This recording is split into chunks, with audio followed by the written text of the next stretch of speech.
Saviez-vous que le fusionniste a déjà redéfini 15% de la production énergétique mondiale en moins de 6 mois? Une donnée qui fait froid dans le dos, surtout quand on réalise que ce même acteur a déclenché une vague de réorientation géopolitique en moins d'un an.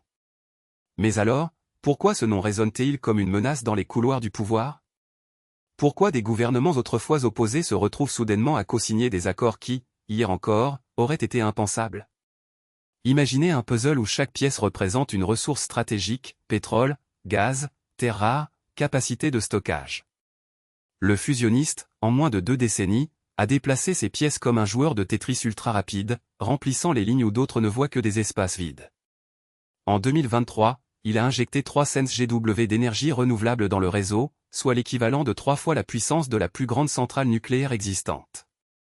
Ce bond a entraîné une chute de 12% du prix moyen du kilowattheure à l'échelle globale, forçant des acteurs traditionnels à revoir leur modèle d'affaires en pleine crise. Ce qui s'est passé ensuite va vous surprendre. Des alliances qui semblaient figées depuis la guerre froide ont fondu comme du beurre au soleil. Des traités de coopération, signés en secret, ont permis aux fusionnistes de sécuriser l'accès à 40% des réserves de lithium, tout en garantissant à d'autres acteurs un droit de préemption sur les nouvelles installations photovoltaïques. En d'autres termes, il a créé un nouveau jeu d'échecs où chaque pion compte, où chaque mouvement se répercute instantanément sur le tableau mondial. Mais ce n'est pas qu'une affaire d'énergie. Le fusionniste a aussi mis en place une plateforme de données en temps réel qui suit chaque flux de matières premières, chaque transaction financière, chaque décision de politique publique. Une sorte de cerveau numérique qui anticipe les failles du système avant même qu'elles n'apparaissent. Imaginez un chef d'orchestre qui, avant même que le violon ne commence, sait déjà quel instrument jouera la prochaine note. C'est cette capacité qui a permis de prévenir 3 crises majeures de chaînes d'approvisionnement l'an dernier, évitant ainsi des pénuries qui auraient pu toucher des millions de foyers. Alors, quelle est la prochaine étape? Le fusionniste ne s'arrête pas à la simple domination du marché. Il prépare une série d'investissements dans le stockage quantique, la fusion nucléaire et l'intelligence artificielle appliquée à la gestion des ressources. Un plan qui, s'il se concrétise, pourrait repousser les limites de la production énergétique de 70% d'ici 2035. Mais à quel prix? Qui contrôle cette nouvelle source de pouvoir? Et surtout, comment les acteurs traditionnels réagiront-ils face à une entité qui semble déjà jouer plusieurs coups d'avance? Restez avec nous, car dans la suite, nous décortiquerons les mécanismes internes du fusionniste, les accords cachés qui le soutiennent, et les enjeux qui se profilent à l'horizon. Vous découvrirez pourquoi, derrière chaque chiffre, se cache une stratégie qui pourrait redessiner la carte du pouvoir mondial. Préparez-vous, la suite est plus intense que jamais. Dans les années 2010, le monde a vu s'élever 2 blocs économiques qui se disputaient les mêmes ressources. Le premier, une coalition de pays disposant d'une capacité industrielle massive, a doublé son PIB en moins d'une décennie, passant de 30 000 millions de dollars à plus de 60 000 millions de dollars, source, Banque mondiale, 2022. Le second, un groupe de nations à forte croissance démographique, a vu sa consommation d'énergie grimper de 45% entre 2015 et 2021, rapport de l'IEA. Mais alors, pourquoi ces 2 entités ont-elles fini par se rapprocher? La réponse se trouve dans la crise de 2023, un choc pétrolier qui a fait exploser le prix du carburant de 70% en 6 mois. Face à une pénurie de matières premières, chaque bloc a cherché à sécuriser ses approvisionnements, à la fois en signant des accords bilatéraux et en créant des joint ventures. Imaginez 2 équipes de foot qui, au lieu de s'affronter, décident de partager le même ballon pour éviter de perdre le match. Le tournant décisif est survenu en 2024, lorsqu'une série de cyberattaques a paralysé les réseaux de transport d'énergie du premier bloc. Une étude de l'Institut de cybersécurité a estimé les pertes à 12% du PIB annuel, soit plus de 7 000 millions de dollars. Le deuxième bloc, disposant d'une infrastructure numérique plus résiliente, a proposé une assistance technique en échange d'un accès privilégié à ses réserves de lithium, vitales pour les batteries. Le deal, signé à huis clos, a été validé par plus de 85% des parlementaires des 2 côtés, sondage du Centre de recherche politique. Ce qui s'est passé ensuite va vous surprendre. En moins de 6 mois, les 2 blocs ont lancé un projet commun de construction d'un réseau de satellites de communication, capable de couvrir 98% de la surface terrestre. Le budget du projet a atteint 3 500 millions de dollars, financé à parts égales. Cette initiative a non seulement renforcé la coopération technologique, mais a aussi créé une dépendance mutuelle qui rendait toute rupture quasi impossible. Parallèlement, les organisations internationales ont commencé à remarquer ce rapprochement inattendu. le Conseil de sécurité a publié un rapport en 2025 dénonçant le risque d'un « double hégémonie » susceptible de bouleverser l'équilibre géopolitique. Le document citait une hausse de 23% des tensions commerciales entre les deux blocs et leurs voisins, ainsi qu'une multiplication par 2 des différends territoriaux non résolus. Alors, comment cette alliance a-t-elle pu émerger d'une concurrence acharnée pour devenir la pierre angulaire d'une nouvelle architecture mondiale? La réponse réside dans la capacité des acteurs à transformer la rivalité en complémentarité, à travers des accords économiques, des projets technologiques et une nécessité commune de sécuriser leurs intérêts. Ce panorama historique pose les bases de la dynamique actuelle de la nouvelle alliance globale. Dans la prochaine partie, nous décortiquerons les mécanismes de gouvernance qui la maintiennent en place et les défis qui la menacent. Restez avec nous, le prochain chapitre révèle les rouages du pouvoir.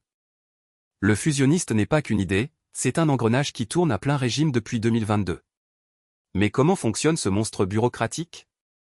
Imaginez un smartphone dernier cri, chaque appli représente un secteur ou énergie, finance, cybersécurité et le système d'exploitation du fusionniste les orchestre en temps réel. Premièrement, le circuit de décision accéléré. Selon le rapport du Centre de recherche en gouvernance globale, 2024, 87% des décisions stratégiques passent par une plateforme d'IA qui analyse 1,2 milliard de données chaque jour. Le résultat? Un délai moyen de 48 heures entre la détection d'une menace et la mise en œuvre d'une réponse, contre 12 jours il y a 5 ans. Ensuite, le budget partagé. En 2023, les membres du fusionniste ont alloué collectivement 15 milliards de dollars à la recherche technologique, dont 3,2 milliards destinés à la souveraineté numérique. Ce pool de fonds fonctionne comme un compte commun, chaque projet soumis doit atteindre un score de 85% sur la matrice d'impact, sinon il est recalibré. Le réseau de confiance mérite aussi qu'on s'y attarde. Il repose sur 4000 nœuds d'authentification cryptographique, capables de vérifier une transaction en moins de 0,3 secondes. Un exemple concret, lors d'une tentative d'intrusion sur la plateforme de paiement transfrontalière, le système a neutralisé le flux en 0,27 secondes, évitant une perte estimée à 2,4 milliards. Ce qui s'est passé ensuite va vous surprendre. Les acteurs ont déclenché une chaîne de sanctions automatiques, bloquant instantanément tout accès au serveur du suspect. Le mécanisme de rétroaction est le troisième pilier. Chaque mois, un audit externe, audité par l'Institute of Independent Oversight, 2024, compare les objectifs fixés aux résultats réels. Si l'écart dépasse 5%, le budget du secteur concerné est automatiquement réalloué. En 2024, cela a conduit à un réajustement de 12% du financement énergétique vers la résilience cyber, suite à une série d'attaques de ransomware. Enfin, le cercle de légitimité. Aucun acteur ne peut s'imposer sans le consensus des pairs. Le processus de validation repose sur un tableau de bord partagé, visible par tous les membres, où chaque décision est notée par un score de confiance de 0 à 100. Un score inférieur à 60 déclenche une session de médiation, souvent résolue en moins de 72 heures. Ces mécanismes créent une dynamique auto-renforçante, où chaque maillon soutient le suivant. Mais alors, pourquoi tant d'investissement dans la transparence? Parce que la confiance se monnaie, et le fusionniste l'a compris. Prochaine étape, on décortique la façon dont ces rouages impactent le quotidien des populations et les marchés mondiaux. Restez avec nous, la suite arrive. Depuis la signature du pacte de défense mutuelle, le monde ne tourne plus comme avant. Mais alors, pourquoi cet accord bouleverse-t-il tant les rapports de force? Imaginez deux géants qui décident de jouer aux échecs en même temps, chaque mouvement crée une onde qui se répercute sur l'échiquier entier. C'est exactement ce qui se passe aujourd'hui. Premièrement, la redistribution des flux financiers. Le dernier rapport du Fonds monétaire international indique une hausse de 12% des investissements directs étrangers vers les zones protégées par l'Alliance, soit près de 300 milliards de dollars supplémentaires en 12 mois. Ce pic a entraîné une revalorisation des monnaies locales de 3,5% en moyenne, un rebond qui surprend même les analystes les plus chevronnés. Ensuite, le domaine technologique. Un accord de partage de brevets signé en début d'année a permis à plus de 150% de start-UPS de la zone de bénéficier d'accès à des puces de dernière génération. Résultat, la production de drones de surveillance a grimé de 40% en 6 mois, selon le Bureau de la coopération industrielle. Cette montée en puissance a forcé les concurrents à revoir leur stratégie de cybersécurité, comme le montre le communiqué de l'agence de renseignement qui a récemment détecté 2500 tentatives d'intrusion supplémentaires. Sur le plan militaire, le pacte a entraîné la création d'une flotte commune de 75 navires, dont 20 sont équipés de systèmes de défense antimissiles. Ce qui s'est passé ensuite va vous surprendre. Lors du dernier exercice conjoint, la capacité de réaction a été réduite de 30% grâce à l'intégration d'intelligence artificielle partagée, selon le journal de bord officiel. Cette efficacité accrue a déjà influencé les calculs de dissuasion de plusieurs acteurs, qui réévaluent leur budget de défense à la hausse de 7%. Enfin, la diplomatie culturelle. Le programme d'échanges universitaires lancé en 2023 a déjà réuni plus de 12 000 étudiants, générant un effet soft power mesurable. Les sondages d'opinion montrent une hausse de 18% de la perception positive de l'Alliance parmi les jeunes adultes. Un simple chiffre, mais qui, à long terme, pourrait remodeler les alliances traditionnelles. Tout cela montre que le pacte n'est pas qu'une simple signature. C'est un levier qui transforme l'économie, la technologie, la défense et même la culture. Le prochain chapitre va explorer comment ces changements redéfinissent les stratégies de négociation globale. Restez avec nous, car la suite promet d'être encore plus intrigante. Imaginez que la nouvelle alliance mondiale devienne le chef d'orchestre d'une symphonie géopolitique. Quels accords pourraient se signer demain? Selon le Centre de recherche stratégique, 18% des pactes bilatéraux signés en 2023 portent sur la cybersécurité. Si ce taux grimpe à 30% d'ici 2025, on assiste à une transformation radicale du pouvoir. Scénario A, le consortium technologique. 3 géants de l'IA décident de mutualiser leurs plateformes. Le résultat? Une IA capable de traiter 10 000 exaflops en temps réel, soit le double de la capacité actuelle. Un rapport du Forum international de l'innovation indique que cela réduirait les coûts de recherche de 22%. Les entreprises qui ne rejoindront pas le réseau devront payer un premium de 12% sur leur licence. Ce qui se passe ensuite va vous surprendre, les startups UPS locales voient leur valorisation exploser, leur levée de fonds passe de 5 millions d'euros à 25 millions d'euros en moins d'un an. Scénario B, le bouclier économique. L'Alliance crée un fonds de 250 millions de dollars dédié à la résilience des chaînes d'approvisionnement. Le fonds finance 47 projets d'infrastructures critiques, dont 12 réseaux énergétiques et 9 hubs de stockage. Des données de l'Observatoire des flux globaux montrent que la dépendance à l'égard des ressources extérieures chute de 14% à 6% en 3 ans. Résultat, les prix des matières premières stabilisent, l'inflation chute de 2,3 points de pourcentage. Mais alors, pourquoi certains pays hésitent-ils encore à y adhérer? Le facteur risque perçu reste élevé, notamment à cause de la crainte d'une perte de souveraineté. Scénario C, la diplomatie du climat. Une coalition de 27 États signe un accord de neutralité carbone accéléré à 2032. L'objectif, réduire les émissions de 45% d'ici 2030 grâce à 9% de reforestation supplémentaire et 15% d'énergie renouvelable installée. Les chiffres de l'Agence de l'environnement indiquent que chaque million de tonnes de CO évité génère 3 millions de dollars d'emplois verts. Le déclic? Un projet pilote de capture du carbone qui a capturé 1,2 mont en 12 mois, dépassant les prévisions de 30%. Ce qui s'est passé ensuite? Les investisseurs institutionnels ont réorienté 18% de leur portefeuille vers les actifs verts. Quel scénario l'emportera? La réalité est probablement un hybride, un patchwork où chaque fil joue un rôle.